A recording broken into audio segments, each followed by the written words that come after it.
você nos deu um puxão de orelha. Um puxão de orelha que nós merecíamos.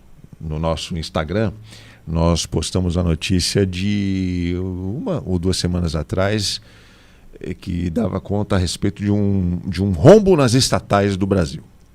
Rombo de 6 bilhões. Isso aí saiu na Folha de São Paulo, saiu no Estadão, saiu no Globo, saiu na Globo News. Suas amigas da Globo News falaram isso também, que eu vi. Todos. Rombo nas estatais. Estamos perdidos. O maior rombo na história dos últimos 15 anos, 6 bi. A gente postou também essa notícia.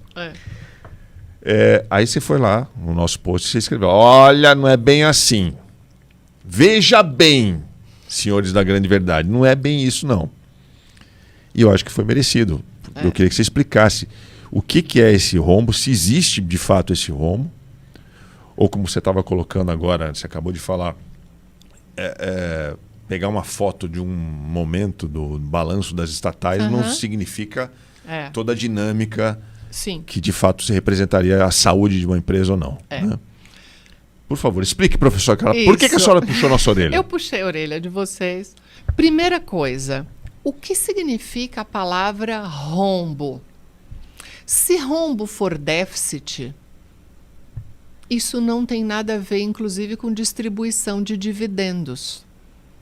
Porque o assunto aqui chama investimento. Olha, tudo junto, misturado. Então, uma questão aqui interessante. Quando você diz que as empresas... Você não, né? Saiu publicado. O relatório que o Banco Central publicou. As empresas estatais apresentaram um déficit de 7 bilhões. Ok. Qual foi a distribuição de lucros e dividendos que elas fizeram? Por que isso? Porque quando você faz aporte de investimento, ela tem superávit. Então, ela tem um resultado positivo, porque entrou investimento nela. Este ano e do ano passado, elas estão usando o investimento. Então, você tem uma saída de dinheiro por causa do uso do investimento.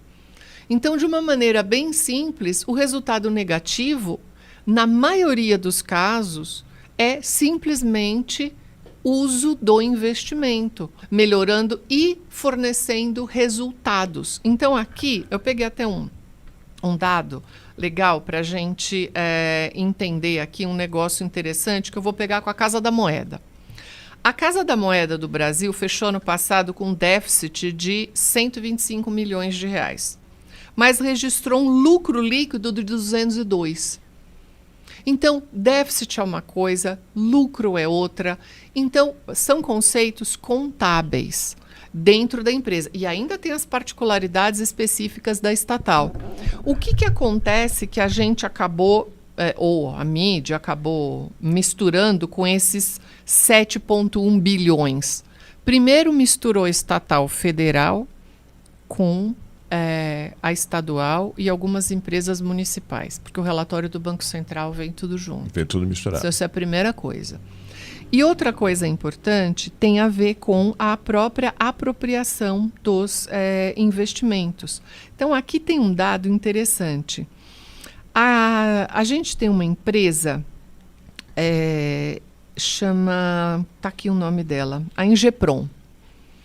A Ingepron, ela recebeu em 2018 2,7 bi e 2019 7,5 bi. Para quê? Para construir fragata.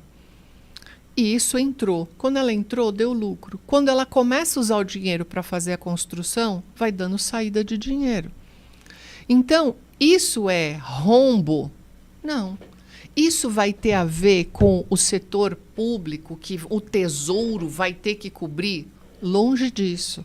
Então, onde que está o ponto central do discurso? Em desmontar as estatais por uma questão ideológica, vendendo que elas são todas deficitárias, nada presta e que então a gente pode privatizar tudo. Esse é o fundo e esse é o argumento. Ou que o governo de esquerda não sabe administrar. Ou que o governo de esquerda não sabe administrar. As estatais brasileiras. Ou o que for. Paulo Guedes, quando assumiu, disse que ia privatizar a Petrobras, tudo. A Caixa, tudo, que ia entrar 1 trilhão, ia resolver o déficit, né? há uma diferença entre fluxo e estoque, mas essa é outra coisa. Que você bota 1 trilhão não significa que você vai resolver. Mas que seja. O que deu o superávit tão enaltecido pelo mercado financeiro em 2022? Foi a antecipação dos lucros e dividendos da Caixa, do Banco do Brasil e da Petrobras para dar aquela lucratividade. E a gente encerrou o ano com um dado interessantíssimo, com um buraco nas contas, no final, que o governo, antes de tomar posse, entrou em acordo no Congresso, porque o assunto é sempre o Congresso, tanto faz quem está no Executivo, basicamente. Eles entraram no acordo para fazer a PEC da transição, que foram 200 bi, sabe para quê? Para o governo anterior terminar. Porque você não tinha nem papel moeda para fazer passaporte se você quisesse viajar. No final do governo Bolsonaro não tinha passaporte. Foi suspensa a emissão. E as escolas, várias escolas estavam dividindo um ovo para 2 crianças porque não tinha dinheiro para merenda. Um desastre. Então, o que acontece? Como que um governo que nem tomou posse já faz acordo com o outro anterior e aprova 200 bi para colocar no orçamento para terminar? Então... As pessoas não lembram, né? Não. As pessoas não lembram, não. esquecem, então, memória fraca. Aí que vem a ponto. Aí o mercado financeiro, para o mercado financeiro, tudo bem, não tem problema nenhum. Não aconteceu nada, né? Não. O dólar não se mexeu. Não. Aí não tem problema nenhum. Rombo na Caixa Econômica... PEC Kamikaze, você lembra? Chamaram de PEC Kamikaze a PEC da transição. E aí tem um ponto muito importante só para te falar. Quando a Selic sai de 2 e vai para 13 em 18 meses, sabe quanto que isso custou para o Tesouro? 600 bi. 3 vezes a PEC da transição. 600 bi.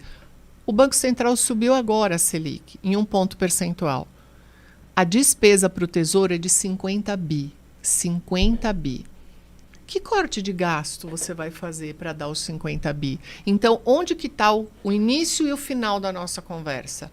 Há um endeusamento do capitalismo financeiro no seguinte sentido: aquilo que se paga de juros é sagrado, só que ele consome 50% do nosso orçamento. Esse ninguém pode mexer, esse assunto ninguém toca, mas pode cortar a correção real do salário mínimo. Isso não tem problema nenhum.